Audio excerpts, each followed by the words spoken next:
What's going on, guys? Welcome back to the channel, and on this episode we're gonna finish the F350 and we're gonna get her started. And if I don't on this episode, you can go ahead and unsubscribe, and we're gonna start right now.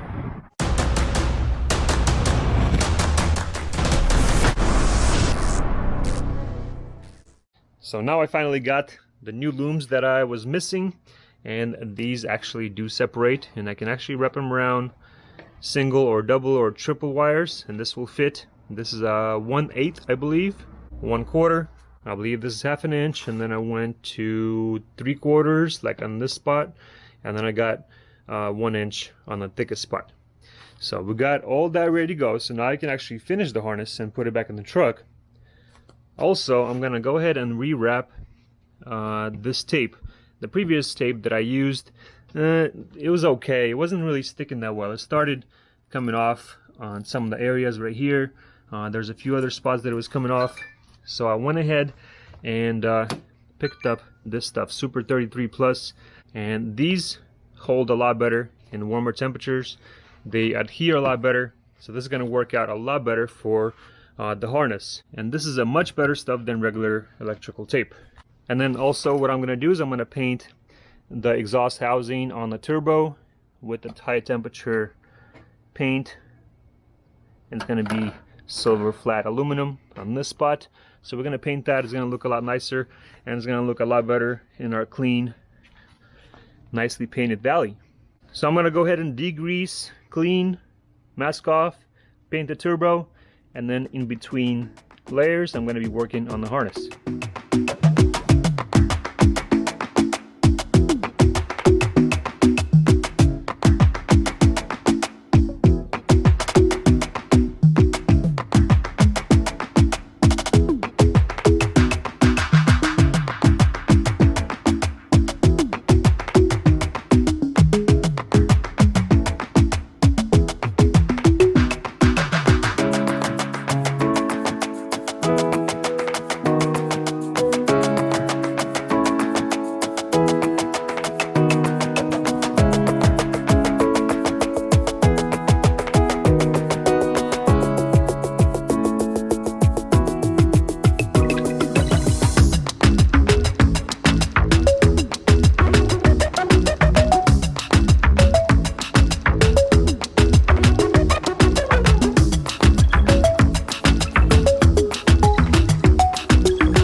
All right guys, and here you go, and the harness is finally finished. Everything's re-wrapped, ready to go into the truck. Now the one thing that I'm worried about, I believe it was either a spot right here or maybe right here. The part that was squeezed out, that was hard to get out, was between the H-pop reservoir and the pulley bracket, I believe, and that was a tight little spot. So I'm wondering if I'll be able to squeeze this in. So I guess we'll have to try it. If not, I'm gonna have to maybe redo a section right here, but we'll deal with that when we get to it. So it looks a lot better. It's gonna look a lot cleaner in the engine bay. Also, I went ahead and painted the turbo. Now first I painted the housing, the exhaust housing, and then the compression wheel side. I tried cleaning the compression side, and it just looked horrible. Wasn't cleaning that well. It seemed like there was some kind of clear coat, factory clear coat on there, and one of the sides was kind of looked like it was baked on. So I pretty much scraped off with the wheel everything that I could, and then I cleaned it up with the scuff pad, and then degreased it, masked it off, took the cap off so I didn't get any dirt or debris inside the wheel area, inside the housing, and then I sprayed this with the same paint that I did the housing, the exhaust side. I gotta double check, but I think it says you can actually bake this either in the oven or when you have it on the car. You idle it for like 20 minutes, then let it cool off for about 20 minutes, and then you drive at normal temperatures for about 20 minutes, then let it cool off for about 30 minutes, and that's kind of the baking process. So I'm gonna do that after I install it back on the truck, but pretty much this is what we have, and she's done and ready to go. So I left this side not painted, whatever, just to have some kind of separation between the two. So it's gonna look a lot better in the truck that way. All right, so that's done. The harness is done. Now what I'm gonna do is I'm gonna put the harness in the truck and make sure there's nothing in the way. And if it's all good, if it all goes in, then I'm gonna tighten all the oil lines, the fuel lines, and everything else in, and then install the turbo, connect all that, and start installing the clamps, boots, and intercooler piping, and get her to fire up.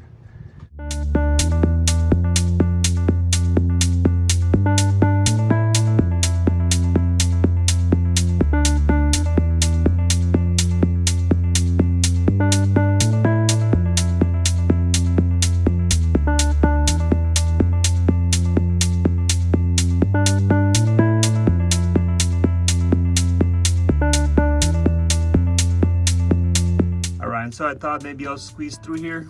It's a little tight right there, so it's not gonna work. So what I'm gonna do is I'm actually gonna remove the cable, and what I'm gonna do, I'm gonna use my Dremel tool, and I'm gonna get over here and Dremel out this spot right here. Just make a nice little groove right there, and I think that will work.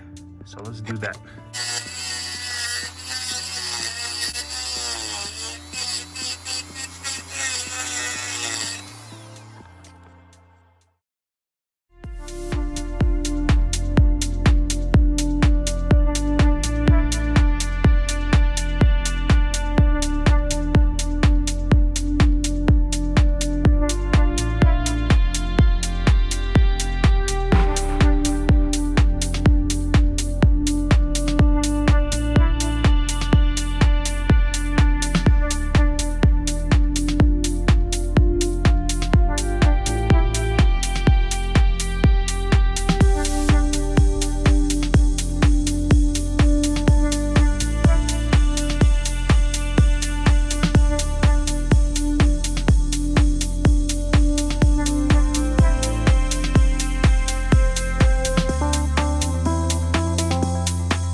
All right guys, let's see what we got so far. So pretty much connected all the plugs. These go to the spider. There's two sensors on the spider, so they connect there. This one right here is for the pedestal, but now that we don't have a plug here, I'm gonna install this plug right here. So basically you plug that sensor in here, and the back one, there's probably a resistor in there or whatever. So we're gonna plug that in the back of this sensor, and we're just gonna zip tie it somewhere over here because we're not gonna need this. And without this, we're gonna have a engine light come on. I picked that little plug from RiffRaff as well. Now that I got all the oil lines tightened, this one right here at the bottom, this one tightened the ones on the bottom here, right there, and then one over there. And those are easier to tighten without installing the, I have the FRX system right here. So basically I kind of installed it and then realized that it's in the way and kind of moved it out of the way. Then I was able to tighten those on the bottom. I also picked up a new ICP sensor from RiffRaff as well. This is factory OEM sensor, and my other one, Sensor Works, is going to be my spare. This fuel line right here on the head was a little bit tricky to tighten as well because the space is so limited. So since I upgraded the fitting right here, it flows a lot better. I'm going to be installing the benjo bolts, which are kind of over here, and I'm going to have to remove this bracket right here. Not remove it, but mostly loosen this and kind of push it out of the way and replace the banjo bolt right here. And that would actually make it a lot easier to tighten this if you're doing the banjo bolt and this at the same time. So just tighten this when you separate this from the head. I was going to do the banjo bolts kind of at the end, so I'm not sure if I'm going to do them on this video or next video, but I'm going to get them done because I have them. And then there's one over here behind the head over there, kind of on the bottom. I think that one might be easier. I don't know, I'll try it from the top, but it might be easier to get it from the bottom of the truck. So we're almost there, guys, almost there. So now basically I just got to finish the back of the turbo, tighten that down, finish the sensors right here on the bottom and the cap, and then start installing the spider, intercooler pipes, and the intake, and we're gonna fire her up. All right, let's go.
By the way, under the pipe here, the intercooler piping was getting kind of banged up a little bit because of this little corner right here, and it was kind of messing up my wrap a little bit here. So some pipes even get damaged all the way through the metal, and then they start leaking right here. So what I ended up doing is rounding off this little block right here.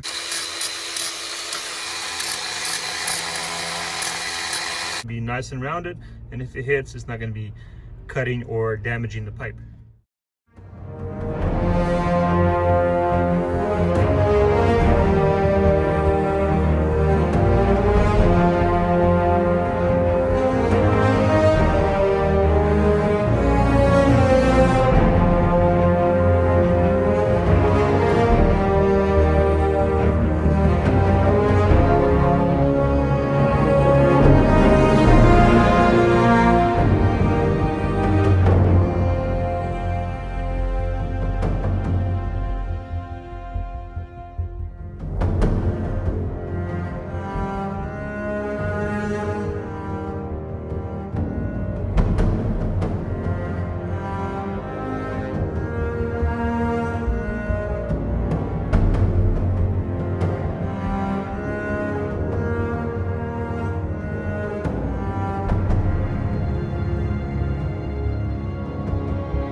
All right, let's prime the fuel bowl and then start cranking.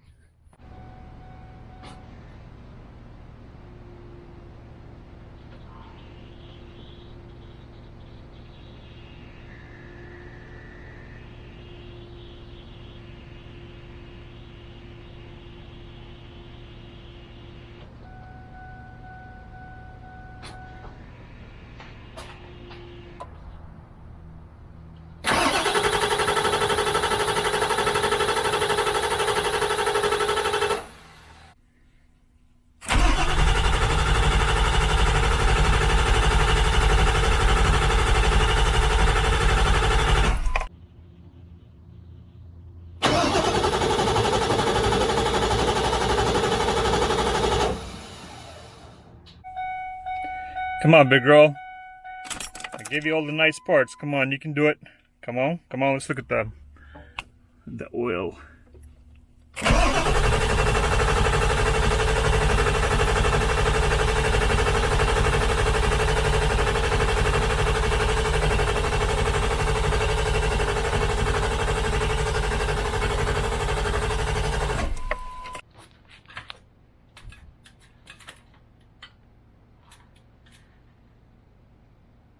Alright, so the valley is dry, everything's good. That's all good. No oil leaks anywhere. Everything is plugged in, as far as I know. Let's check the oil real quick.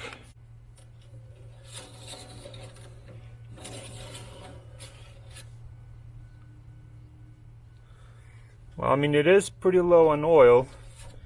I'm not sure how much leaked out, so I'm going to add some real quick.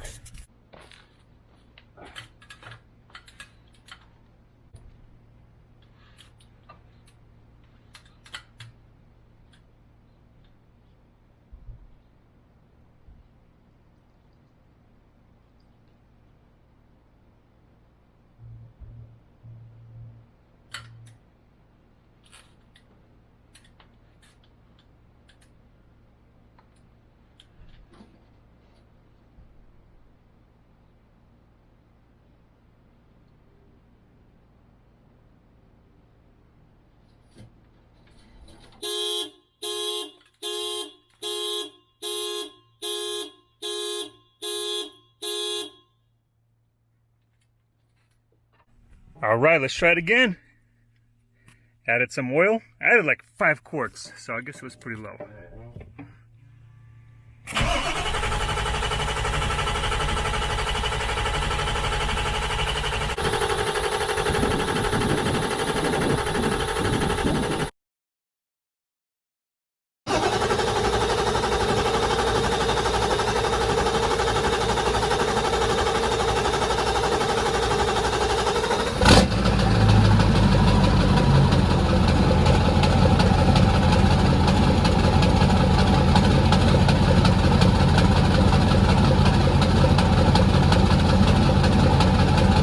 Oh yeah, boys, and she started. I mean, yeah, I added like 5 quarts in there, so she was pretty low on oil.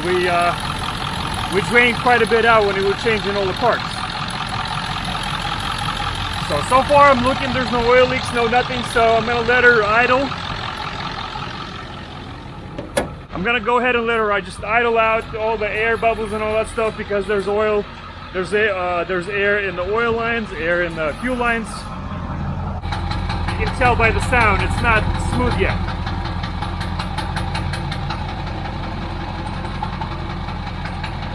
So yes, she's already sounding smoother, a lot smoother. But I'm gonna let her run for about 5-10 minutes, and then we'll check up on her. Alright, and she sounds a lot smoother, no more hiccups. Now let me rev it up a little bit so you guys can hear the exhaust.